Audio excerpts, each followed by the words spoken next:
La última vez que nos vimos, estábamos hablando sobre la historia de la neuropsicología y ustedes dirán, profe, pero ya está, entregamos actividades de primer corte.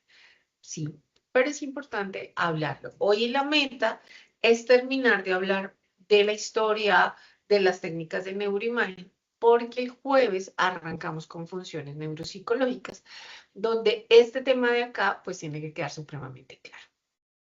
Y bueno, y resulta que nosotros cuando hablamos de todo lo que es la neuropsicología, pues hablamos de unos periodos que lo tenemos aquí, que es el periodo preclásico, clásico, moderno y el actual. El periodo preclásico lo vamos a, desde Hipócrates, a encerrarlo como, abro comillas.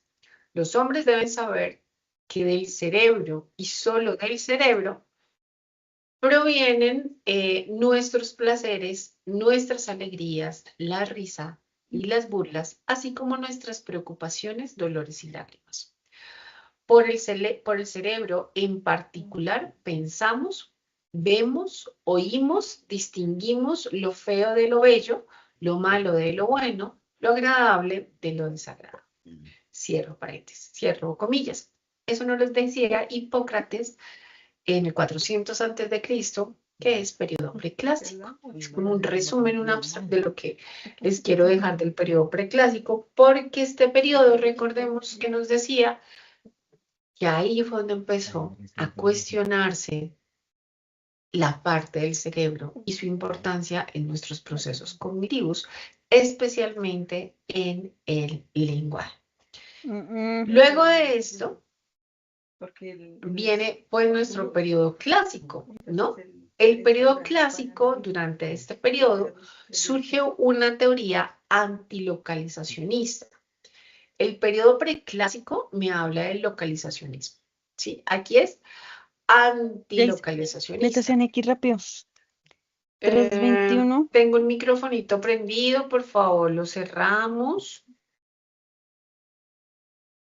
Entonces aquí decimos, ok, lo que pasa es que el cerebro funciona de una manera global y funciona como un todo. Y entonces empezamos a hablar algo que es eh, holismo, ¿m? El holismo. Y aquí entonces surge una relación, perdón, yo miro acá unos mensajes que me están, ok, surge una relación y entre el trabajo desarrollado a mediados del siglo XIX por un biólogo francés, que es Florence, Pierre Florence, considerado el fundador de la teoría del campo agregado. ¿Listo? Todo esto comprueba la existencia de los hemisferios y empieza a identificar áreas de funciones primordiales como la voluntad, el juicio, la visión, la audición, dando origen al desarrollo de la neurofisiología. Perdón, me miro, Jimenilla. Profe, los compañeros están perdidos. Hay 16 personas aún esperando en el chat de monitoría. Que es que no es en la monitoría, que es en este. Yo ya les había enviado el link por el aula. En el aula está. ¿Listo? Si me ayudas, te lo regalo. Ahí está.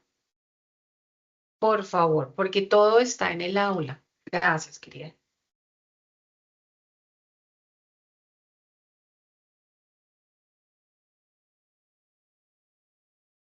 Bueno, esperemos que todos se puedan Buenas conectar. tardes, profe.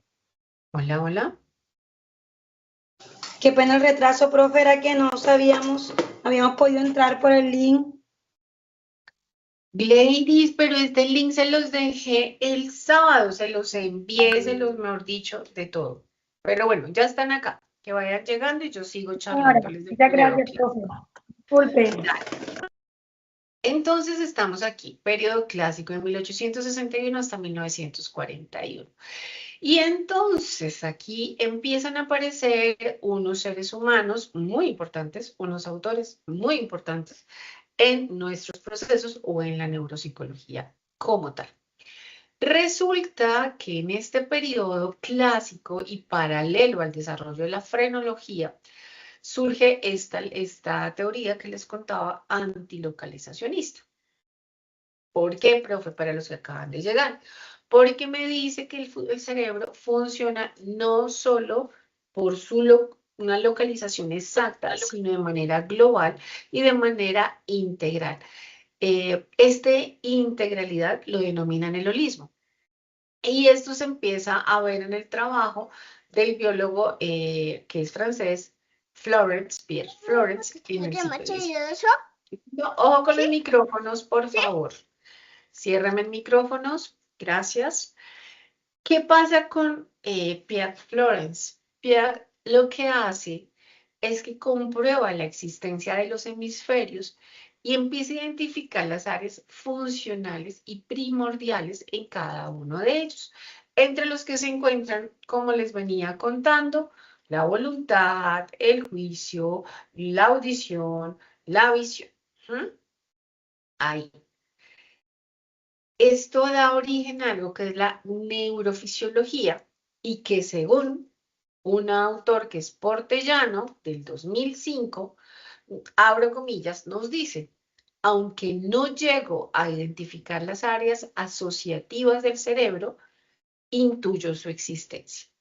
Al afirmar que existen o existían zonas no claramente circunscritas de la corteza que eran capaces de integrar varias funciones de una manera global.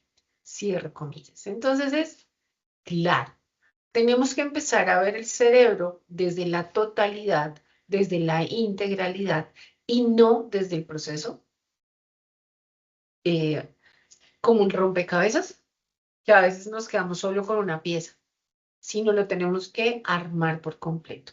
Eso es lo que ya en el periodo clásico empezamos a ver.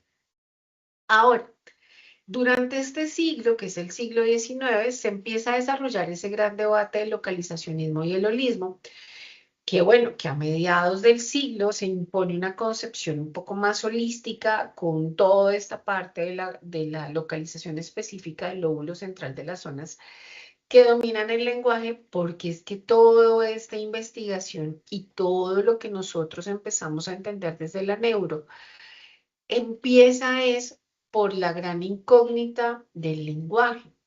Como post-mortem, muchos heridos o muchas personas perdían las habilidades del lenguaje por algunos traumas craneoencefálicos establecidos en ciertos lóbulos. ¿Mm? Ahí empieza todo. Por eso empezó el localizacionismo en el preclásico. Y esto pues retoma vigencia y empieza a desarrollarse. Y así inicia la afasiología. La afasiología, pues, ¿qué es? Es que se empieza a estudiar el deterioro del lenguaje, las afasias, que las vamos a ver en las próximas clases. Y que este deterioro del lenguaje se da, sí, solo sí, por daño cerebral. No porque yo nací con ella. Yo no nazco con una afasia. O sea, no es que, ay, la afasia, nací con ella. No, pues de pronto sí, en el útero, proceso gestacional, se genera una alteración en el área del lenguaje y por eso se produce una afasia. ¿Sí? Listo. Y aquí empieza. Y entonces aquí empezamos a ver que aparecen, como vemos aquí en el mapa, a un tal Broca. ¿Le suena? Broca es un neurólogo francés. Ya tenemos dos franceses. Paul Broca es un neurólogo francés que empieza a investigar y a identificar esa relación del lenguaje expresivo del ser humano con nuestro lóbulo frontal izquierdo, ¿cierto? Nuestro lóbulo frontal izquierdo. Frontal, recuerden que es frente. Esta zona era denominada como la zona, como el área de Broca, pero después se hicieron unos cambios y este se mantiene como el lóbulo frontal y el área de Broca se encuentra al interior, entre el lóbulo temporal, en la sección entre el lóbulo frontal, frontotemporal, en el proceso de identificación del lenguaje. ¿Listo? Hay otro neurólogo que lo vemos también aquí en el mapa, que es muy conocido, pero este no es solamente un neurólogo, también es un psiquiatra. Y este loco es alemán. Y este loco se llama Karl Wernicke. Wernicke o Wernicke, como le quieran llamar, lo que mejor recuerden. Pero Karl Wernicke lo que nos habla es de que vamos a localizar el lenguaje comprensivo. Y este loco logra localizar ese lenguaje comprensivo en la zona posterior de nuestro lóbulo temporal izquierdo. ¿Mm? Por ende, tanto Broca como Wernicke en las afasias, que como les dije, les vamos a ver más adelante, tienen unas afasias a sus nombres, la afasia de Wernicke y la afasia de Broca. ¿Por qué? Porque está relacionado con el lenguaje. ¿Listo? Tanto el de producción como el de comprensión, que es el de Wernicke. ¿Vienen conmigo o los estoy perdiendo? ¿Está chévere o se aburrieron? Estamos bien, profesora. ¿Sí? Sí, Mi señora. querido Fernelis, gusto verte aquí en la sesión. Yo sí decía, se me perdieron varios. No encontrábamos cómo entrar, profesora. Qué pena. No, tranquilo. Listo. Claro, ¿cierto? Esto es un recorder. Yo sé que ustedes ya leyeron y ustedes la tienen clara, pero a mí me encanta también contarles la historia. ¿Mm? Además que esta historia me gusta mucho, porque es que de esta historia partimos nosotros los neuropsicólogos. ¿Mm? Esta historia es muy importante para nosotros los neuros, porque es como para los psicólogos, todos los que somos psicólogos y ustedes que son psicólogos en formación, es cómo entender de dónde viene la psicología. ¿Mm? Es desde dónde venimos nosotros. Y bueno, entonces es toda esta parte de Wernicke, está toda esta parte de Broca. Encontramos también en todo este proceso a William Osler, a Bender, a Luria, nada más y nada menos, que Luria se encarga de estudiar la perturbación del lenguaje. Él entra también, Luria, a trabajar todo lo que son las afasias. ¿Mm? Y él es el primero en crear un hospital neuroquirúrgico. Entonces aquí es donde empiezan a hacerse las cirugías, las lobotomías, ¿sí? Para poder investigar nuestro cerebro. ¿Mm? En cuanto a las lesiones cerebrales, ¿dónde están localizadas? Y desarrolla muchos métodos científicos de rehabilitación de los procesos mentales. Luria es un personaje muy importante para la neuropsicología y para la psicología también. Les sigo echando el cuento entonces. Y en este cuento seguimos encontrando, si seguimos bajando un poco por todo esto, vamos al periodo, digámoslo así, moderno y al periodo contemporáneo. ¿Mm? Luria tiene un libro, perdón, ya seguimos con el periodo moderno y contemporáneo, pero tiene un libro muy bacán que se llama El cerebro en acción. ¿Mm? Léaselo, búsquenlo. El cerebro en acción. ¿Qué pasa con el cerebro en acción? Luria lo que hace en este libro es que aclara la relación entre estos objetivos del sistema funcional y de los mecanismos para lograr el blanco. Quiere decir eso, que menciona que se puede conseguir un objetivo, ¿sí? Que es invariable por medio de mecanismos que son variables. Y, por ejemplo, él aquí habla de el funcionamiento del sistema respiratorio frente a la ausencia de elementos que lo integran. Entonces, si fallan los músculos diafragmáticos, se pueden suplantar, por ejemplo, ¿con qué? Con los músculos intercostales. Entonces, a eso él hace referencia. Y si los intercostales dejan de funcionar, los vamos a reemplazar con los músculos faringio-laríngeos. Listo. Entonces, como que todo se puede. ¿Y qué dice en este libro, Cerebro en Acción? Dice que puede el cerebro, así como en nuestro organismo, digamos, en la parte de la respiración, en nuestro cerebro, las diferentes zonas del cerebro no participan en una y única función, sino lo que hace es que se articulan, se engranan de todas las actividades psíquicas. Bien, vamos hasta ahí. Entonces, por eso Luria habla de esto y habla de unos bloques, habla de 3 bloques funcionales también en el libro. Revísenlos porque es muy interesante el libro. Bueno, entonces nos vamos al periodo moderno, nos vamos al periodo contemporáneo. ¿Qué pasa con el periodo moderno? El periodo moderno nos dice de la neuropsicología que va desde el 1945. Ojo, y aquí hay un dato muy importante que lo podemos encontrar en el libro de Neuropsicología Clínica Jardín y Rosell.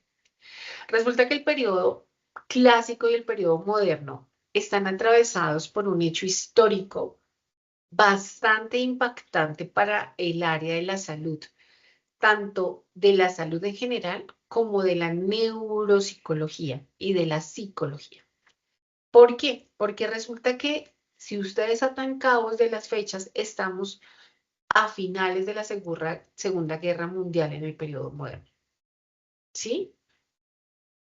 Entonces, en el clásico, perdón, y en el moderno, estamos en ese proceso de Primera y Segunda Guerra Mundial.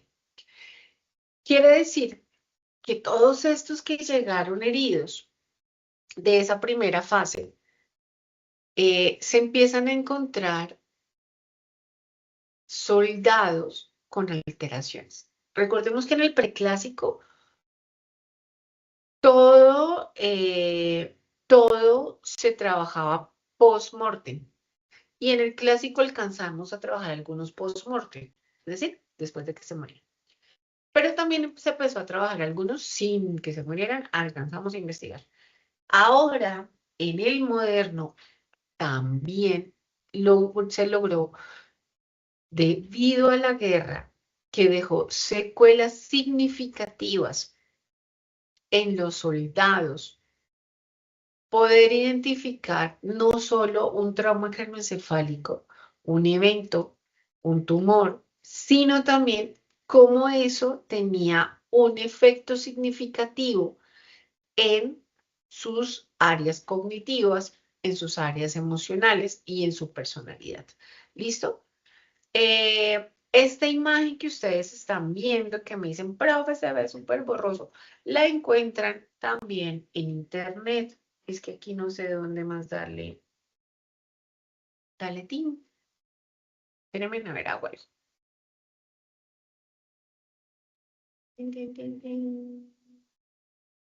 Aquí está.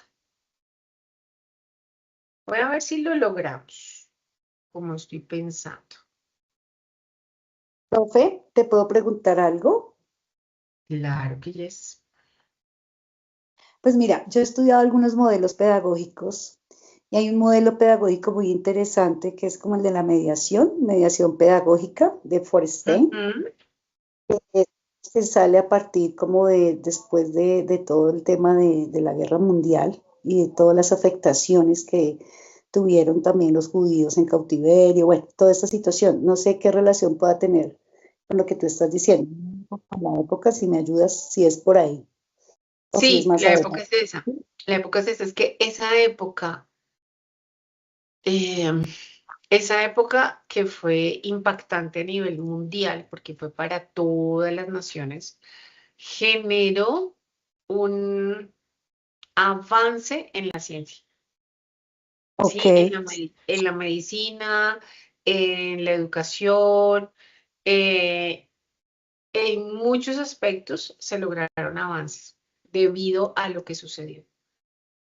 Digamos que si uno, digamos, yo tuve la oportunidad de poder estudiar a fondo un poco ese modelo pedagógico, ¿no? Que de hecho hay colegios que todavía los tienen y era como todo el tema del desarrollo de las operaciones mentales, ¿no? Exacto, Y cómo sí. a través del desarrollo de operaciones mentales en un aprendizaje pues muy guiado, muy acompañado, porque se habla del maestro mediador, pues se pudo ver algunos resultados muy interesantes frente a, digamos, el aprendizaje de estas personas, pero también a tratar un poco de, diría yo, como de, pues no sé hasta qué punto curarlos o salvarlos un poco de todo el trauma, ¿no? Pero pues digamos que fue como hacia esa parte, que me parece supremamente interesante desde ese modelo pedagógico.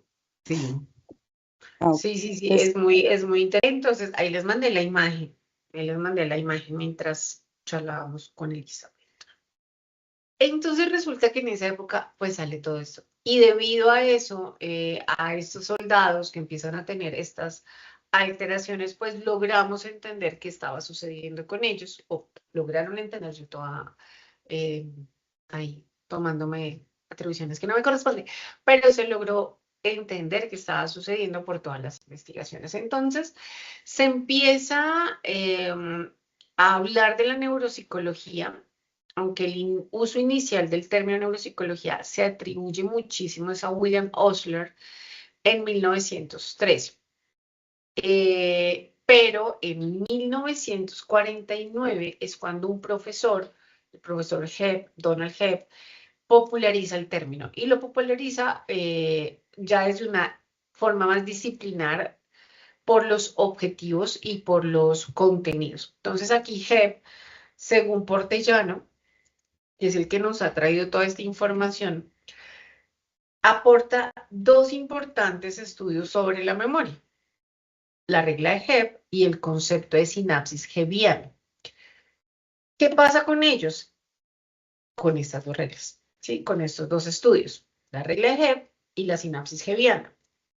Establecen las diferencias neurofisiológicas entre lo que es la memoria a corto plazo como un proceso activo de duración limitada y la memoria a largo plazo, ¿sí?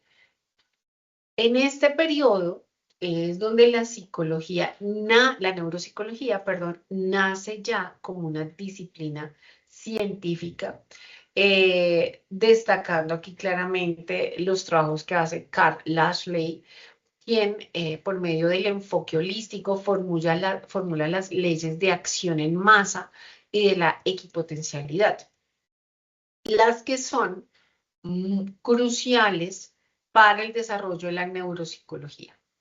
Entonces, con base a Lashley, también llega un avance de un psiquiatra que también era neuropsicólogo polaco, que es Kurt Goldstein. Kurt Goldstein aporta a la neuropsicología clínica, donde se plantea todas estas ideas de las lesiones del hemisferio izquierdo y cómo estas lesiones del hemisferio izquierdo van a generar unas reacciones de ansiedad, depresión, angustia y miedo. Por eso nosotros en neuropsicología, yo en neuropsicología, en mi ejercicio como neuropsicóloga, no atiendo únicamente a pacientes que tengan una lesión cerebral.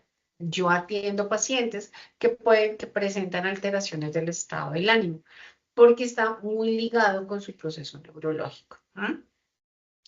Mientras también Goldstein establecía que también hay lesiones que se presentan en el hemisferio derecho, donde la reacción es una indiferencia. Ahora, lo que les contaba en este ejercicio, en donde hay muchos avances desarrollados por Hebb, por Lashley, por Goldstein, que son fundamentales y fueron fundamentales para la neuropsicología del periodo moderno. También es importante que el gran pionero en neuropsicología y el gran aporte al desarrollo posterior que tuvo la neuropsicología, perdón, fue un psicólogo y un neurólogo, fue un psicólogo que también es neurólogo, el ruso, que es Alexander Romanovich Luria, que es el que estábamos hablando de los libros. Resulta que Luria o Alexander Luria o Alexander Romanovich Luria, ¿quién fue influenciado por quién? Por Pavlov, por Freud, por Vygotsky y por el enfoque holístico. Entonces él empieza a tener unos logros muy decisivos en la neuropsicología, desde estudios experimentales de las afasias traumáticas que les contaba, cómo se da el funcionamiento del cerebro y la neuropsicología de la memoria, donde, bueno, vamos a localizar, perdón, los problemas cerebrales. Entonces, está en el periodo moderno, pero también viene al periodo, perdón ahí, pero también viene al periodo contemporáneo, también viene al periodo contemporáneo de la neuropsicología. Ya lo de hoy se conoce como el nuevo paradigma o proceso de la transición actual. Resulta que este momento en el que nosotros estamos, que es la última fase, que es el periodo contemporáneo, viene desde 1975, ha sido definitivo para poder afirmar, para poder concretar los contenidos y todos los logros que se alcanzan, que se han potencializado por la inclusión de avances tecnológicos. Y de algo que vamos a ver ahora, que es la telemedicina, como la tomografía axial computarizada. Todo el boom de las técnicas de neuroimagen han revolucionado los conocimientos de la actividad cognitiva establecida hasta el momento, logrando correlaciones clínicas y fisiológicas precisas que logran diferenciar la clasificación de patologías que ya se venían conociendo. Entonces, ¿qué pasa? Para los años 90, hay unos avances, todos estos avances empiezan a contribuir en diagnósticos sobre las imágenes diagnósticas, como la tomografía por emisión de positrones, la resonancia magnética, la visualización de actividad cerebral en tiempo real, que quiere decir que se puede leer, se puede hablar, se puede dibujar, memorizar y pensar. Y surgen también los modelos estandarizados de baterías de valoración neuropsicológicas para diagnósticos inherentes a nuestro funcionamiento cerebral, en donde están las baterías de Halstenritan, la batería de neuropsicología de Luria de Nebraska, la escala de memoria de Wechsler y la prueba de Boston para el diagnóstico de las afasias. Entonces, de esta forma es que se consolida como tal la neuropsicología como una especialidad médica y psicológica, y se pone en auge pues todos estos procesos de rehabilitación, alcanzando logros muy importantes a nivel científico ya en el siglo XX. Cuéntame, mi querida Elizabeth. Profe, bueno, digamos que en los trabajos que hicimos también, los entregables que tuvimos y después estuvimos viendo y hablando sobre estas ayudas, ¿no? Pero yo quería preguntarle a nosotros, psicólogos, nuestro alcance, digamos, desde el área de psicología, da para nosotros poder, digamos, interpretar los resultados de una tomografía, de una resonancia magnética y eso. O nosotros no lo hacemos, porque, pues, no sé, o sea, siento que no, hasta el momento no tendría la habilidad de hacerlo, pero quisiera saber eso. O solamente lo lee el neurólogo y dependiendo de esa lectura ya, pues, uno lo enfoca. Ya Claro, nosotros hablando desde el punto de vista de psicólogos clínicos, recordemos que yo salgo como psicólogo o psicóloga y debo hacer una profundización para hacer clínica. Yo no puedo salir de ahí, listo, me lanzo a ser psicólogo clínica y tengo que hacer una profundización. Ok, Siendo gracias. psicóloga clínica, claramente, o sea, tampoco estoy, no hay una educación, estaba tratando de pensar en los pensum que he visto de psicología clínica, no hay una educación frente a lectura. El psicólogo clínico aprende a leer las técnicas de imagen. No, digamos, yo sé leer algunas porque a mí en mi pregrado, como en el momento les he dicho, me enseñaron a leerlas junto con exámenes de sangre y demás. Pero ¿ahora qué? Ustedes son psicólogos clínicos, el paciente es remitido o ustedes lo remiten, como sea el caso, y cuando llegan a ustedes, él trae un resumen de su historia clínica. Claramente ustedes tienen que saber usar términos técnicos, pero entonces en el resumen de su historia clínica o el resumen de el examen nos va a decir qué tiene el paciente, si hay anormalidades o si no presenta ningún tipo de anormalidad. ¿Mm? Y con base en esto podemos establecer nuestro proceso de intervención. ¿Sí respondí tu pregunta, Elizabeth? Sí, claro, o sea, lo que entiendo es que el neurólogo es el que hace la interpretación y te da los resultados, y nosotros trabajamos con esos resultados como de una moda interdisciplinaria para poder identificar y poder hacer, pues, digamos, una ayuda a la persona que lo está necesitando, pero el que lo lee y lo hace y el que dice es el neurólogo, ¿cierto? Y Claro. nosotros, como digamos, no el diagnóstico, porque ahí vendría el diagnóstico, ya sería como, pues me imagino que analizar estos resultados y desde esos resultados poder de pronto proponer un trabajo con la persona. Depende. Exacto. Ah, ok, listo. Así yo soy neuropsicóloga. Yo no le puedo decir a mi paciente, quiero que te vayas y te hagas una tomografía. No, necesito que vayas a tu neurólogo o a neurología y que nos envíen estos exámenes, o a medicina de especialista, o a medicina familiar, bueno, y todos los nombres que le tienen ya a tanto médico. Entonces necesito que vayas a un médico y te hagas estos exámenes. Necesito que te hagas una revisión. Yo siempre le digo a mis pacientes, ¿hace cuánto no te checas? No, mira, yo no me reviso hace un año, hace 2 años, hace 6 meses. Ah, bueno, te salió algo extraño, te salió algo que necesitemos prestarle atención durante las consultas, ¿no? O sí. Pero resulta que es que mi paciente se cayó, entonces yo digo, bueno, yo sí creo que es importante que te vayan, que te mire un médico, ¿sí? Que te hagan una atención médica para evitar que cualquier cosa pase. Si es una persona que tiene epilepsia, si es una persona que ha tenido eh, traumas craneoencefálicos, algún tipo de daño cerebral, es importante que yo tenga esos exámenes para entender cómo está mi paciente en ese momento. ¿Mm? Vuelvo y les digo, no necesito saber leerlo, porque ahí está el informe, están los resultados de mi paciente. ¿Vale? ¿Sí? Respondí a tu pregunta, mi querida Elizabeth. Sí, señora, sí, señora. Perfecto, Cancelada. perfecto. Bueno, aquí les dejo 3 frases de Almeón de Crotona, de Platón y Aristóteles. Almeón de Crotona nos decía que el cerebro es el asiento del alma, que me parece hermoso. Platón nos decía que la cabeza es la parte del cuerpo más cercana al mundo de las ideas.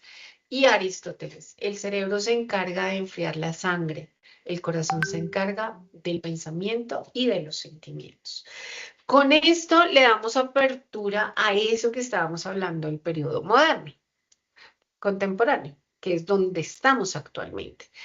Y como ustedes lo acaban de escuchar de mí, pues estábamos hablando de qué? De las técnicas de neuroimagen que aparecen en este periodo. Dímelo cantando, mi querida Marta. Profe, le hago una consultica rápida. Los niños que tienen o que presentan microcefalia y que digamos que su afectación o su lesión fue a nivel del lóbulo frontal, que fue lo que le dijeron, tienen dificultad del habla por la rehabilitación de neuropsicología, ¿pueden recuperarla o ya definitivamente quedaría como la lesión como tal, ya la dificultad del habla quedaría así?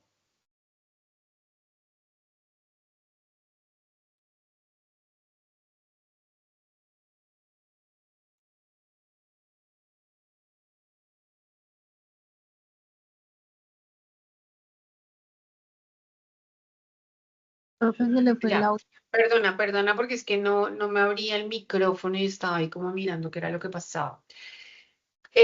Un bebé que nace con microcefalia, al hacer neurorehabilitación, sí puede recuperar el habla. Pues si se aplica logopedia, puede recuperarla y mejorarla, junto con si se trabaja fisioterapia. O sea, la microcefalia no tiene cura, tengamos eso claro. La microcefalia no tiene cura, pero las funciones afectadas por la microcefalia pueden ser intervenidas y mejoradas. ¿Listo? Pueden ser intervenidas, mejoradas y recuperadas. Tanto el habla por medio de logopedia, como también la fisioterapia, la terapia ocupacional, para poder así lograr pues maximizar el desarrollo cognitivo, maximizar también el desarrollo motor, trabajando así todos los síntomas asociados y mejorando la calidad de vida. Aunque, pues obviamente, es difícil o es una tarea de todos los días, una tarea que no solo se logra en el momento en que se les aplica la sesión o se trabaja en la logoterapia o en los afectos, en todos los enfoques multidisciplinares, sino en casa. En casa los papás, cuidadores, tutores tienen un trabajo impresionante. O sea, ahí es donde tienen que hacer y hacer y hacer y hacer. ¿Sí? Entonces eso es importante. No sé si respondí tu pregunta, mi querida Marta. Sí, señora, otra así rapidín y ya seguimos avanzando, profe. ¿Hay algún tiempo límite? O sea, ¿es hasta cierto tiempo que se puede hacer esta rehabilitación o en cualquier momento se puede arrancar y puede haber de pronto no un avance así como mucho que digamos que normal, como decimos, sino que haya un avance regular o ya definitivamente no? ¿Hay algún tiempo límite para hacer esta rehabilitación? Como en algún momento en las salas de aprendizaje les he contado del daño cerebral, entre más rápido se atienda, más probabilidades de mejora hay. Entonces, entre más rápido se pueda atender el caso, es mejor. El pronóstico es mucho mejor. Profe, muchísimas gracias. Dale, no te estoy diciendo que si no, entonces ya para qué lo atendemos si ya pasaron 5 años. No, pues igual hay que hacerle. La lucha hay que hacerla. ¿Mm? Y para mi querida Jimena Victoria, ¿qué es la microcefalia? Como su nombre lo indica, es micro, ¿cierto? Micro. Y cefalia es el encéfalo como tal. La microcefalia es una afectación neurológica donde la cabeza del bebé es significativamente más pequeñita que el promedio natural o normal. ¿Por qué? Porque no se desarrolló de manera completa su cerebro. ¿Mm? Esto puede pasar durante el embarazo, esto puede pasar después del nacimiento y pues claramente va a generar problemas de desarrollo, problemas de aprendizaje. Vuelvo y repito, no tiene cura, pero si se hace una intervención de manera temprana con terapias, mejora la calidad de vida del bebé. ¿Mm? ¿Qué puede causarla? La puede causar factores genéticos, la puede causar infecciones maternas como el Zika o el citomegalovirus, es otro, perdón. Una nutrición deficiente de la mamá o abuso de sustancias, ¿cierto?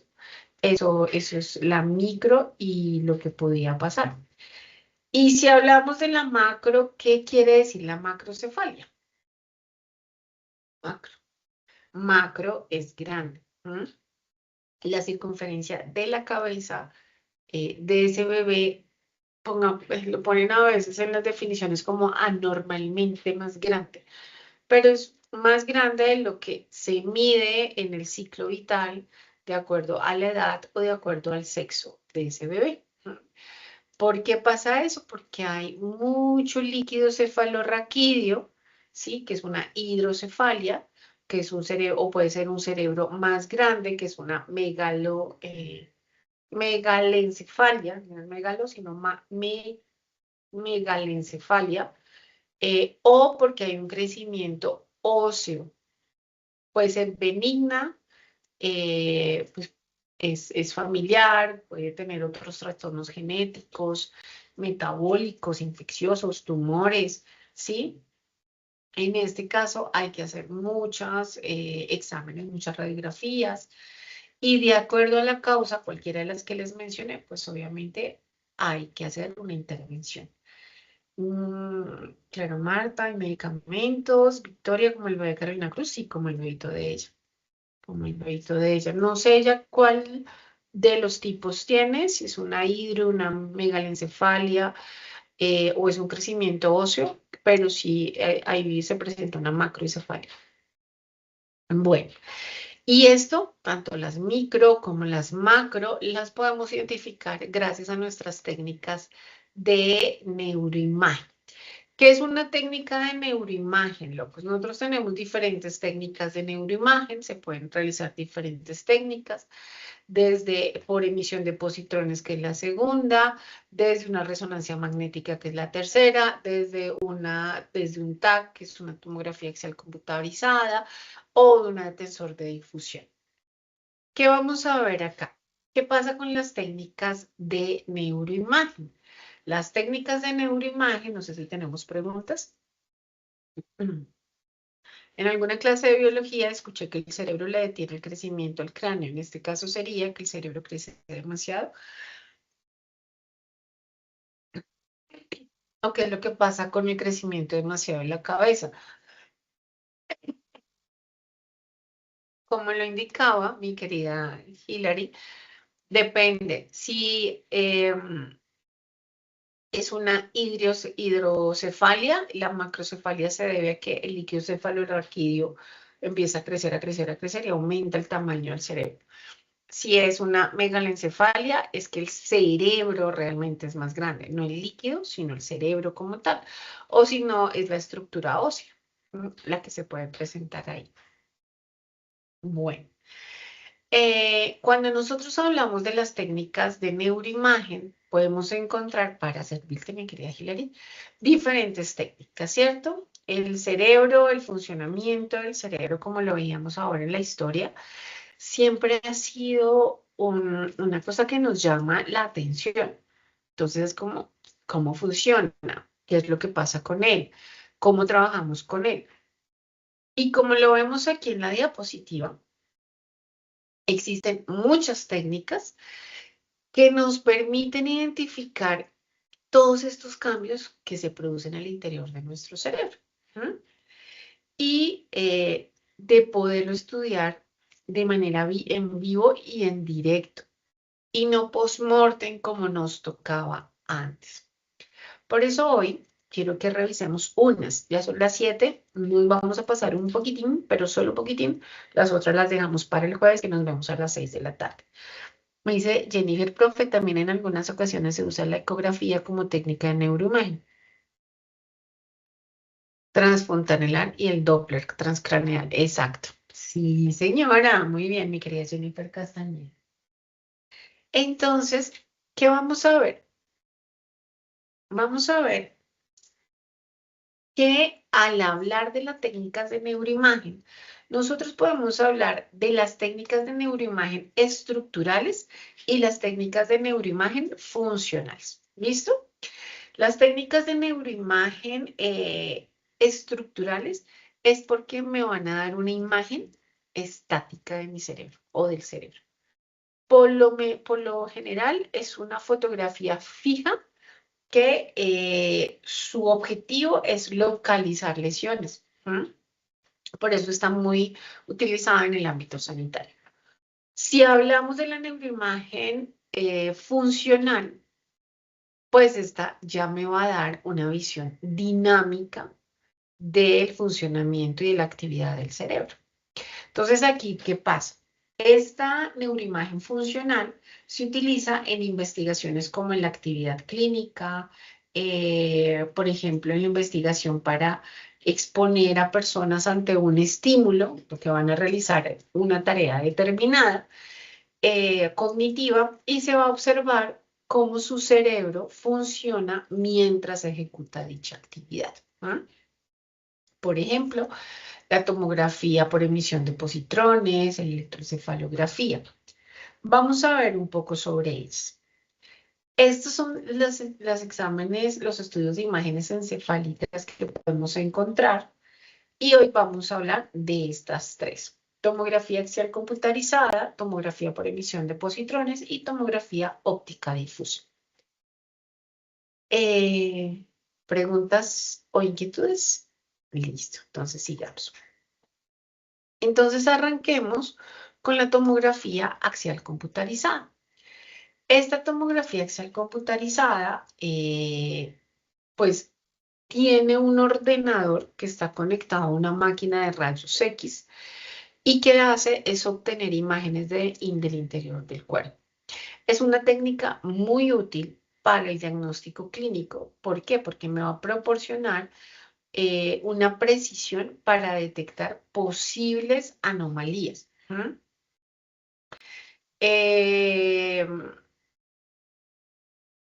Esta tomografía computarizada es muy rápida, ayuda para trabajar emergencias como traumatismos y hemorragias. Aquí nosotros podemos ver en la imagen cómo ingresa la persona y estos son los resultados que se pueden obtener, los tipos de resultados.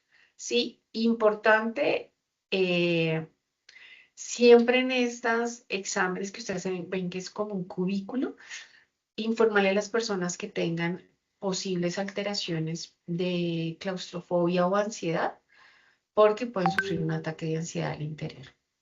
La tomografía por emisión de positrones, la tomografía por emisión de positrones es una técnica funcional y esta, como observan ustedes, hace que el cerebro tenga una luminiscencia.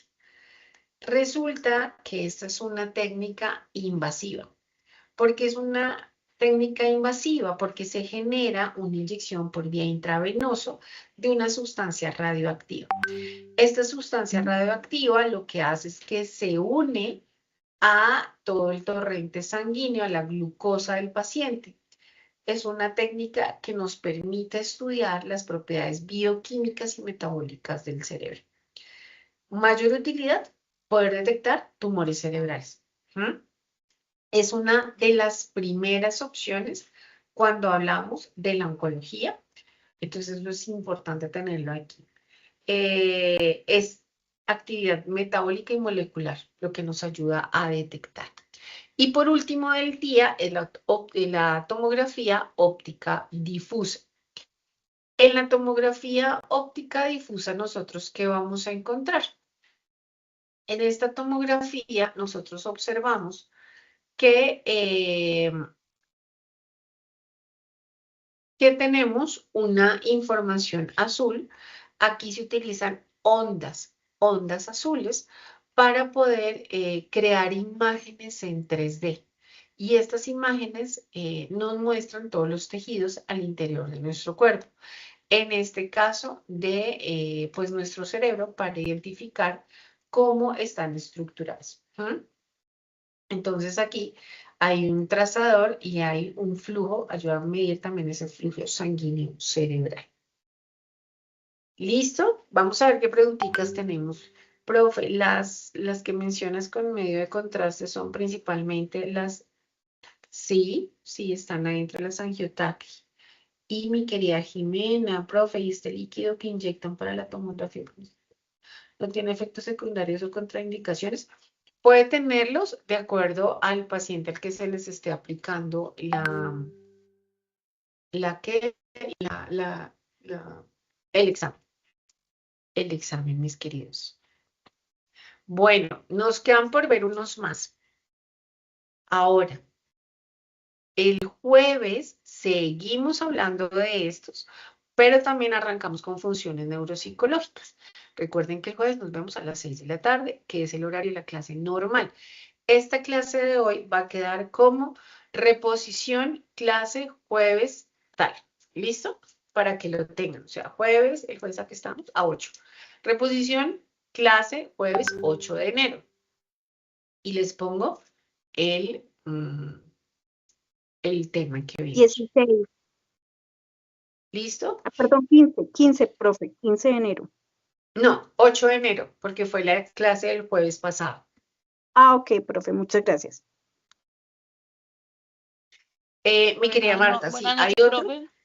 pero lo vamos a ver dentro del próximo. Profe, tengo una preguntita. Universidad no me arroja el circulito como. Si quieres, Claudia, pero Claudia, tú y me dicen, profe, mira que a mí me pareció que iban a la parte de texto, porque eso sí da susto. Es solo. Escriban al No aparece el puntico. yo lo pongo en las y yo se las envío porque no es importante que también ustedes, cada uno, tomen en los pantallazos de lo que relatan mucho, o sea, no me saben leer, ustedes no están sabiendo leer, porque ahí en el